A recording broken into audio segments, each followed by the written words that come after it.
হুযায়ফা ইবনুল ইয়ামান রাদিয়াল্লাহু তাআলা আনহুকে খলিফাতুল মুসলিমিন হযরত ওমর শাহাদাতের পূর্বক্ষণে নিজের কাছে ডাকলেন, ডেকে বললেন, ও হুযায়ফা, আল্লাহর নামের কসম দিয়ে বলি, তুমি একটু আমাকে স্পষ্ট করে বলো, আল্লাহর নবী যে 12 জন নামের মুনাফিকদের নামের তালিকা তোমার হাতে তুলে দিয়েছিল, ওই মুনাফিকদের মধ্যে আমি উমরের নামটা কি আছে? আল্লাহু আকবার বলে। চিন্তা করা যায়, ওমর ইবনুল খাত্তাব রাদিয়াল্লাহু তাআলা আনহু কান্না করছেন আর বলছেন, হুযায়ফা, মুনাফিকদের যে লিস্ট তোমার কাছে আছে, তুমি তো কাউকে বলোনি, তুমি বলো তো সেই লিস্টে আমার নামটা কি আছে? এ কথা শুনে হুযায়ফা ইবনুল ইয়ামান কান্না শুরু করলেন। এ কথা শোনা মাত্র তিনি কান্না করে দিলেন। খলিফা বলে কি, নিজেকে একেবারে সবচেয়ে নিকৃষ্ট মনে করতে হবে, আবার আল্লাহর রহমতের আশাও করতে হবে। খলিফাতুল মুসলিমিন আমিরুল মুমিনিন উমর ইবনুল খাত্তাব রাদিয়াল্লাহু তাআলা আনহু কত বড় জালিলুল কদর সাহাবী। নবীজি সাল্লাল্লাহু আলাইহি ওয়াসাল্লাম যার সম্পর্কে বলেছেন, লাউ কানা মিন বাদি নাবিয়্যুন লাকানা উমরু নাবিয়্যা, আমার পরে যদি দুনিয়াতে কেউ নবী হতো, অবশ্যই হযরত ওমর নবী হয়ে যেতেন। যে ওমর রাদিয়াল্লাহু তাআলা আনহু সম্পর্কে আল্লাহর হাবিব বলেছেন, যে রাস্তায় ওমর হাঁটে সেই রাস্তায় শয়তানও হাঁটতে সাহস পায় না। আল্লাহু আকবার বলেন। যে ওমর রাদিয়াল্লাহু তাআলা আনহুকে আল্লাহর হাবিব জান্নাতের সুসংবাদ প্রাপ্ত সাহাবীদের অন্তর্ভুক্ত করেছেন। হুজুর বলেছেন, আবু বকর ফিল জান্নাহ, ওমর ফিল জান্নাহ, আলী ফিল জান্নাহ, ওসমান ফিল জান্নাহ। যখন আল্লাহু আকবার। জান্নাতের সুসংবাদ প্রাপ্ত এই সাহাবী হযরত ওমর আল্লাহর কাছে সব সময় দোয়া করতেন, আল্লাহুম্মা রযুকনি শাহাদাতান ফি সাবিলিক ওয়াজআল মাউতি ফি বালাদি রাসূলিক। হে আল্লাহ, তুমি তোমার পথে আমাকে শাহাদাতের মৃত্যু দান করো এবং তোমার নবী সাল্লাল্লাহু আলাইহি সাল্লামের দেশে তুমি আমার মৃত্যু দান করো। হুজুরের দেশে, নবীজি সাল্লাল্লাহু আলাইহি সাল্লামের দেশে আল্লাহ তুমি আমার মৃত্যু দান করো, আল্লাহ তোমার পর তুমি আমাকে শাহাদাত দান করো। আল্লাহু আকবার। আল্লাহর কাছে দোয়া মঞ্জুর হয়েছে। ফজরের নামাজে ইমামতির অবরত অবস্থায় শত্রু তার পেছন দিক থেকে ছুরি মেরে দিয়েছে, পেটে এত বড় ক্ষত করেছে, পেট সম্পূর্ণ চিরে বুড়ি বের হয়ে গিয়েছে। নামাজ শেষ করে হযরত ওমর ইবনুল খাত্তাব রাদিয়াল্লাহু তাআলা আনহু চিকিৎসককে ডাকলেন। চিকিৎসক তার চিকিৎসা করার জন্য 1 গ্লাস দুধ পান করাতে বললেন। খলিফাকে 1 গ্লাস দুধ পান করানো হলো। দুধ মুখ দিয়ে দেওয়ার সাথে সাথে পেটের মধ্যে সেই দুধটা না থেকে যখন বুড়ি দিয়ে বের হয়ে গেল, এই দৃশ্য দেখার পরে ডাক্তার হযরত ওমর ইবনুল খাত্তাব রাদিয়াল্লাহু তাআলা আনহুকে ডেকে বলছেন, খলিফা, আপনি হয়তো বেশিক্ষণ আর টিকতে পারবেন না, আপনার যদি কোনো ওসিয়ত থাকে বলে ফেলেন, আপনার যদি জীবনের কোনো চাওয়া পাওয়া থাকে, কারো কাছে কিছু বলার প্রয়োজন হয়, ওসিয়ত করার প্রয়োজন হয়, সেটা আপনি সেরে ফেলেন। আমার মনে হচ্ছে আপনাকে আর বেশিক্ষণ টিকিয়ে রাখা সম্ভব হবে না। খলিফাতুল মুসলিমিন আব্দুল্লাহ ইবনে ওমর নিজের ছেলেকে ডাকলেন, ডেকে বললেন, ও বৎস শোনো, তুমি আমার কাছে আসো। নবী করিম সাল্লাল্লাহু আলাইহি ওয়াসাল্লামের সাহাবী হযরত হুযায়ফা ইবনুল ইয়ামান রাদিয়াল্লাহু তাআলা আনহুকে একটু ডেকে নিয়ে আসো, তার সাথে আমার একটু গুরুত্বপূর্ণ কথা আছে। হুযায়ফা ইবনুল ইয়ামান হচ্ছেন নবীজি সাল্লাল্লাহু আলাইহি ওয়াসাল্লামের ওই সাহাবীর নাম যাকে বলা হতো সাহিবু সিররি রাসূলিল্লাহি সাল্লাল্লাহু আলাইহি ওয়াসাল্লাম, অর্থাৎ নবী করিম সাল্লাল্লাহু আলাইহি ওয়াসাল্লামের কিছু গোপন কথা, তথ্য যার কাছে ছিল, সেই সাহাবীর নাম হচ্ছে হুযায়ফা ইবনুল ইয়ামান রাদিয়াল্লাহু তাআলা আনহু। নবী করিম সাল্লাল্লাহু আলাইহি ওয়াসাল্লাম বলেছেন, আমার উম্মতের মধ্যে 12টা মুনাফিক আছে। কয়টা? এটা যদি বলতে হবে, 12 জন মুনাফিক আছে। এই 12 জন মুনাফিক, এগুলো আর জান্নাতে তো প্রবেশ করবেই না, জান্নাতের খুশবু পর্যন্ত এরা নাকের মধ্যে পাবে না। নবী করিম সাল্লাল্লাহু আলাইহি ওয়াসাল্লাম এই 12 জন মুনাফিকের নামের তালিকা এই হুযায়ফা ইবনুল ইয়ামান রাদিয়াল্লাহু তাআলা আনহুকে গোপনে বলে দিয়েছিলেন, আর বলে দিয়েছিলেন এটা যেন পাবলিকলি প্রচার না করেন। হুযায়ফা ইবনুল ইয়ামান রাদিয়াল্লাহু তাআলা আনহু যেহেতু সাহিবু সিররি রাসূলিল্লাহি সাল্লাল্লাহু আলাইহি ওয়াসাল্লাম, নবীজি সাল্লাল্লাহু আলাইহি ওয়াসাল্লামের গোপন রহস্য তিনি জানতেন। এই জন্য মদিনাতুল মুনাওয়ারায় কেউ মারা গেলে ওমর ইবনুল খাত্তাব দেখতেন তার জানাজার মধ্যে হুযায়ফা ইবনে ইয়ামান অংশগ্রহণ করে কিনা। যদি হুযায়ফা ইবনুল ইয়ামান অংশগ্রহণ করে, হযরত ওমর সেই জানাজায় অংশগ্রহণ করতেন। তিনি বুঝে নিতেন যে এই লোকটা মুনাফিক নয়। আর যে জানাজায় হুযায়ফা ইবনুল ইয়ামান অংশগ্রহণ করতেন না, হযরত ওমর সেই জানাজায় অংশগ্রহণ করতেন না। তিনি বুঝে নিতেন নিশ্চয়ই হুযায়ফা ইবনুল ইয়ামানের কাছে এই তথ্য ছিল, এই ব্যক্তিটা মুনাফিক ছিল। আর মুনাফিকদের জানাজা পড়তে কোরআনে কারিমে আল্লাহ রাব্বুল আলামিন নিষেধ করে দিয়েছেন। সুবহানাল্লাহ পড়েন, ওয়ালা তুসাল্লি আলা আহাদিন মিনহুম মাতা আবাদা ওয়ালা তাকুম আলা কবরি। মুনাফিকরা কেউ মারা গেলে আপনি জানাজাও করতে পারবেন না, ওদের কবরের পাশে গিয়ে আপনি দাঁড়াতেও পারবেন না।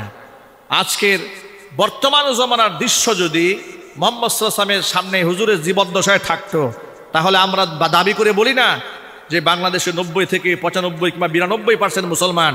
কি মনে হয় আসলে মুসলমান আছে এতগুলো? মুনাফিকের দেশ ভরা, মুনাফিকে ভরা। ইসলামের কিছু অংশ মানতে চায়, কিছু অংশ অস্বীকার করে, সরাসরি ইসলামের বিরুদ্ধে কথাবার্তা বলে। ইদানিং তো কিছু পাগলের মাথায় এত নষ্ট হয়েছে, ডিরেক্ট আলেম ওলামাদেরকে ধর্ম ব্যবসায়ী বলে গালি দেওয়া শুরু করে দিয়েছে। আবার চেতনা ব্যবসা করে মানুষের মধ্যে একটা বিশৃঙ্খলা পরিবেশ তৈরি করতে যাচ্ছে। আবার কেউ কেউ স্পষ্ট বলে দিচ্ছে রাজনীতির সাথে কোরআনের কোনো সম্পর্ক নাই। নাউজুবিল্লাহ বলেন, আরো জোরে বলুন। নবী করিম সাল্লাল্লাহু আলাইহি ওয়াসাল্লামের উপর নাজিলকৃত আয়াতের অবস্থা অনুযায়ী মুনাফিকদের জানাজা পড়া জায়েজ নাই। সুতরাং যারা এই ধরনের কথাবার্তা বলেন তারা ঈমানে পরিপক্ক নন। আল্লাহর কাছে আমরা দোয়া করি আল্লাহ পাক এদেরকে হেদায়েত দান করেন।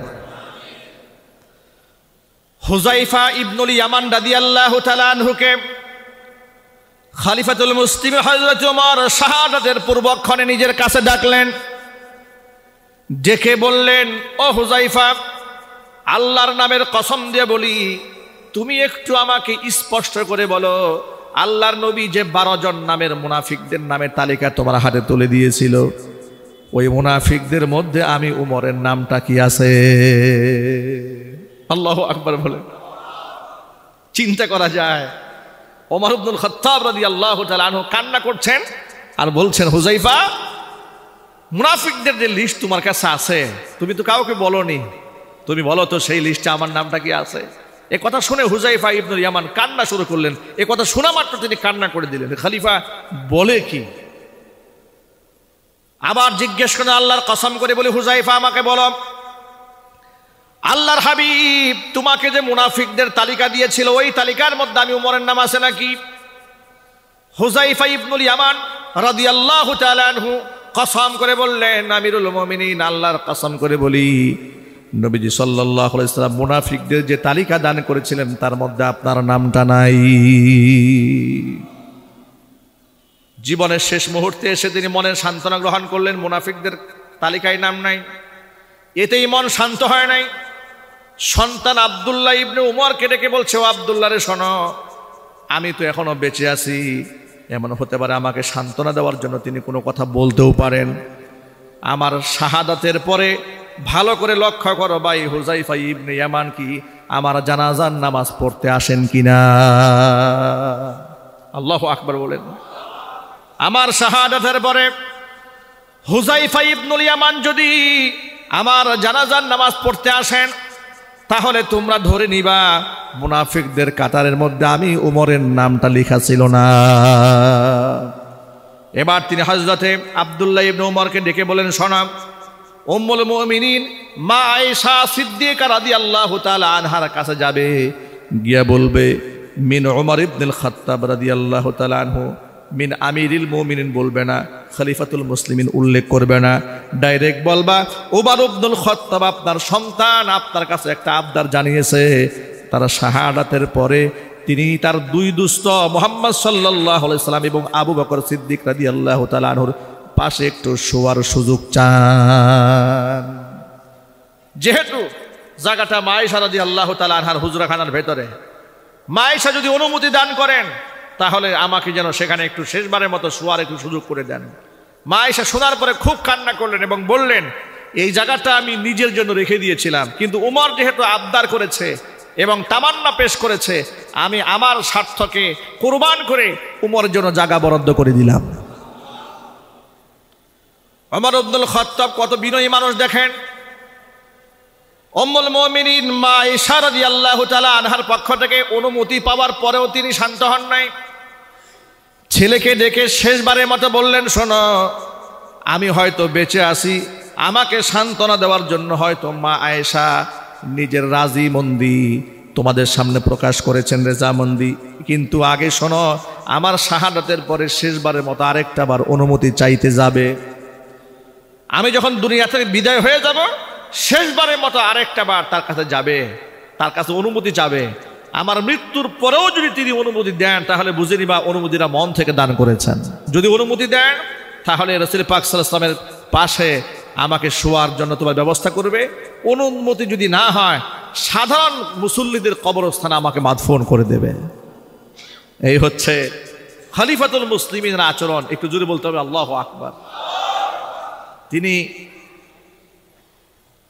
ঠিক এই কাজগুলো করা হলো, এবং শাহাদাতের পূর্ব মুহূর্তে একেবারে যখন রক্ত বয়ে যাচ্ছিল জমিনে, একেবারে জমিনের সাথে মাটির সাথে তার মাথাটা মিশে তিনি শুয়ে আছেন, সরাসরি মাটির সাথে মাথাটা লেগে আছে।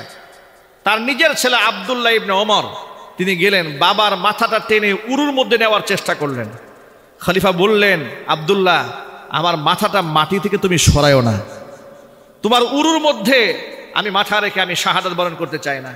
আমি জমিনের সাথে মাটির সাথে নিজেকে শেষ করে দিয়ে রবের সামনে গোলাম হিসেবে দুনিয়া থেকে বিদায় নিতে চাই। আল্লাহু আকবার বলেন। কোরআন বলছে, লা তামশি ফিল আরদি মারহা, অহংকার করে জমিনের মধ্যে হেঁটো না। ইন্নাকা লান তাখরিকাল আরদা ওয়া লান তাবলিগাল জিবালা তুলা, অহংকার করে তুমি আমার জমিনকে ফাটাতেও পারবে না, আর মাথা উঁচু করে পাহাড় পর্বত সমতুল্য হয়ে আমার পর্বতের চূড়ায়ও মাথা উঠাতে পারবে না। কি নিয়ে অহংকার করো তুমি? কিসের অহংকার? মানুষের কোনো অহংকারের কোনো সুযোগ নাই, সমস্ত অহংকারের একচ্ছত্র মালিকানা কার? আরো জোরে বলুন। দ্বীনি খেদমত আঞ্জাম দিতে গেলে নিজেকে সবচাইতে বড় যেভাবে উপস্থাপন করতে হবে, একেবারেই সহনশীল, ধৈর্যশীল এবং অত্যন্ত বিনয়ী মানুষ হিসেবে। বিনয় দিয়ে মানুষের যতটুকু হৃদয়ে প্রবেশ করা যায়, অহংকার দিয়ে, দাম্ভিকতা দিয়ে মানুষের হৃদয়ে প্রবেশ করা যায় না। আর অহংবোধ, দাম্ভিকতা, এটা তো একজন ইমানদারের ভিতরে আসতেই পারে না। একজন আলেমের জন্য তো দূর কি বাত হয়। কিন্তু দুঃখজনক বাস্তবতা হচ্ছে, এই সমাজে অনেক আলেমরা নিজের অজান্তেই অহংকারের চাদর পরে বসে আছেন। অনেক উলামারা অহংকারের সংজ্ঞা মনে হয় ভুলেই গিয়েছেন। তিনি কাউকে সালাম দেন না, সালাম নেওয়ার অপেক্ষায় থাকেন। কারো সাথে মুসাফা করতে চান না, মুসাফা তার সাথে কেউ এসে করবে সে অপেক্ষায় থাকেন। সালাম দিলে ভালো করে জবাবও নিতে চান না, এমন হালাতও অনেকের ক্ষেত্রে দেখা যায়।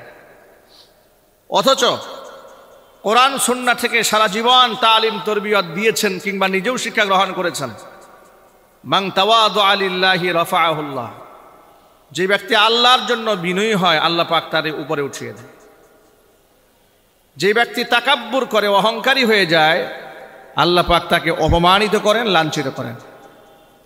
ইমানদার ব্যক্তির জীবনে অহংকারের কোনো স্থান থাকতে পারে না। নবী করিম সাল্লাল্লাহু আলাইহি ওয়াসাল্লাম বললেন, লা ইয়াদখুলুল জান্নাতা মান কানা ফি কলবিহি মিসকালু হাববাতিন মিন কিবরিন, ওই ব্যক্তি জান্নাতে প্রবেশ করবে না যার অন্তরে একেবারে দানা পরিমাণ অহংকার বসবাস করে। সেই ব্যক্তি বেহেশতে প্রবেশ করতে পারবে না। নবী করিম সাল্লাল্লাহু আলাইহি ওয়াসাল্লামের এই কথার প্রেক্ষিতে রসুলকে প্রশ্ন করা হলো, হে রসুল, কিছু মানুষ তো পছন্দ করে তার টুপিটা সুন্দর হোক, এটা তার চাহাত থাকে, জামাটা সুন্দর পরে, জুতাটা সুন্দর পরে, এটা কি অহংকারের অন্তর্ভুক্ত কিনা? নবী করিম সাল্লাল্লাহু আলাইহি ওয়াসাল্লাম জবাবে বললেন, ইন্নাল্লাহা জামিলুন ইউহিব্বুল জামাল, আল্লাহ সৌন্দর্যটাকে ভালোবাসেন, আল্লাহ নিজে সুন্দর, আল্লাহ নিজে সুন্দর, সৌন্দর্যটাকে আল্লাহ তাআলা পছন্দ করেন।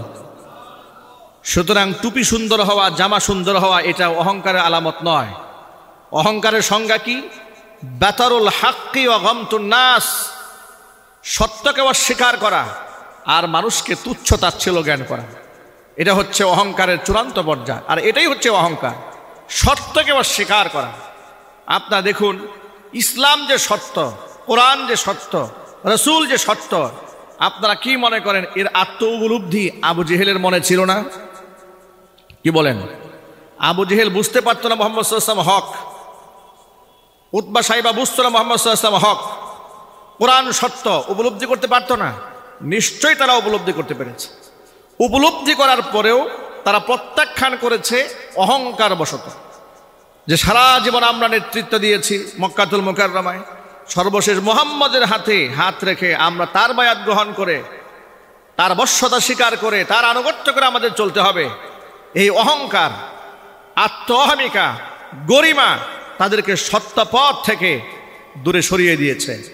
নবী করিম সাল্লাল্লাহু আলাইহি ওয়াসাল্লাম বলেছেন এটা হচ্ছে অহংকার, বাতারুল হাক্কি, সত্যকে অস্বীকার করা, আগামতুন নাস, মানুষদেরকে তুচ্ছ তাচ্ছিল্য জ্ঞান করা। আল্লাহ রাব্বুল আলামিন কোরআন মাজিদে তার হাবিবের যতগুলো গুণাগুণ উল্লেখ করেছেন, এর মধ্যে সবচেয়ে গুরুত্বপূর্ণ যে গুণের কথা বলেছেন, আল্লাহ পাক বলেন ফাবিমা রাহমাতিম মিনাল্লাহি লিনতা লাহুম ওয়ালাউ কুনতা ফাযযান গালিযাল কলবি লানফাদ্দু মিন হাওলিক। নবীজি, ফাবিমা রাহমাতিম মিনাল্লাহি লিনতা লাহুম, আপনি যে মানুষের সাথে এত সুন্দর নমনীয় আচরণ করেন, এত চমকপ্রদ ব্যবহার আপনি করেন, এটা আপনার কোনো কৃতিত্ব নয়, এটা আমি আল্লাহর পক্ষ থেকে আপনার উপর বড় রহমত। লাউ কুনতা গালিজাল কলবি, যদি আপনার মনটা শক্ত হতো, আপনি যদি ক্রূর আচরণের অধিকারী হতেন, আপনার ব্যবহার যদি কর্কশ হতো, মুখের ভাষা যদি শক্ত হতো, আর মন যদি উদার না হয়ে শক্ত থাকতো, যে মানুষগুলো আপনার জন্য আজকে জীবন দিতে চায়, তারা আপনার জন্য জীবন বাজি না রেখে আপনার থেকে তারা ঘৃণা করে বহু দূরে তারা চলে যেত। কিন্তু তা হয়নি। এমন সুন্দর ব্যবহার, এত সুন্দর নমনীয় আচরণ আপনাকে দান করেছি, আপনার সান্নিধ্যে যারা একটিবার এসেছে তারা আপনার জন্য জীবন উৎসর্গ করার জন্য প্রস্তুত হয়েছে। যদি বলেন সুবহানাল্লাহ। আল্লাহর হাবিব সাল্লাল্লাহু আলাইহি ওয়াসাল্লামের বিখ্যাত সাহাবী জারির ইবনে আব্দুল্লাহ আল বাজালি রাদিয়াল্লাহু তাআলা আনহু, তিনি বলছেন, ইয়ামান অঞ্চলের বাজাল একটি এলাকা ছিল, ওই কওমের গোত্র প্রধান ছিলেন হযরতে জারির ইবনে আব্দুল্লাহ আল বাজালি। আল্লাহর নবী সাল্লাল্লাহু আলাইহি ওয়াসাল্লামের সাথে সাক্ষাৎ করার জন্য জুমার দিনে মসজিদে নববীতে এসে তিনি প্রবেশ করেছিলেন। জারির ইবনে আব্দুল্লাহ আল বাজালি বলেন, জুমার দিন আমি মসজিদে নববীর মধ্যে যখন প্রবেশ করলাম, তখন আমি মুসলমান হইনি, কিন্তু আমি মসজিদে ঢোকার পরে আমি দেখতে পেলাম সাহাবীরা মসজিদে বসে মুহাম্মদ সাল্লাল্লাহু আলাইহি ওয়াসাল্লামের খুতবা একেবারে অত্যন্ত শ্রদ্ধার সাথে শুনতেছে, কেউ মুখে কোনো কথা বলে না। কিন্তু আমি যখন খুতবার মধ্যে ঢুকলাম, এর আগে আপনারা জবাব দিয়ে বলেন, ইমাম সাহেব যখন জুমার নামাজে খুতবা দেন তখন কি কথা বলা যায়? যদি বলেন। এই অপারেটর ভিতরে বক্তা আওয়াজ দেন না। অপারেটর কোথায়? মাইকের অপারেটর কই? ভিতরে বক্সে আওয়াজ দেন, আওয়াজ হয় না তো এগুলো। ভিতরে আওয়াজ না হলে কথা স্পষ্ট হচ্ছে না। আওয়াজ দেন, ভিতরে আওয়াজ দেন। এই বড় বড় বক্স লাগিয়েছেন, এগুলো আওয়াজ না দিয়ে আনছেন কেন?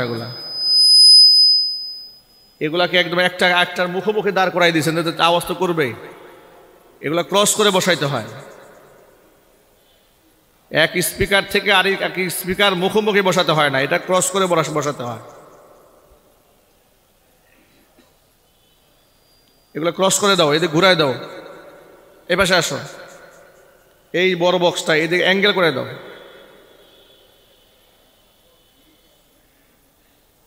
দুই বক্স মুখোমুখি হয়ে গেলে তখন আওয়াজ করবে, নয়েজ দেবে।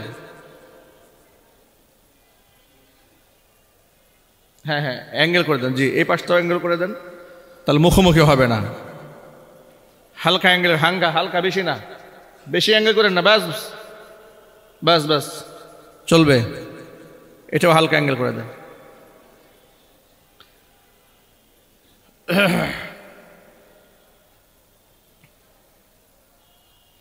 জারির ইবনে আব্দুল্লাহ আল বাজালি রাদিয়াল্লাহু তাআলা আনহু তিনি বলছেন, আমি জুমার দিন মসজিদে নববীতে প্রবেশ করলাম, তখন আমি মুসলমান হই নাই।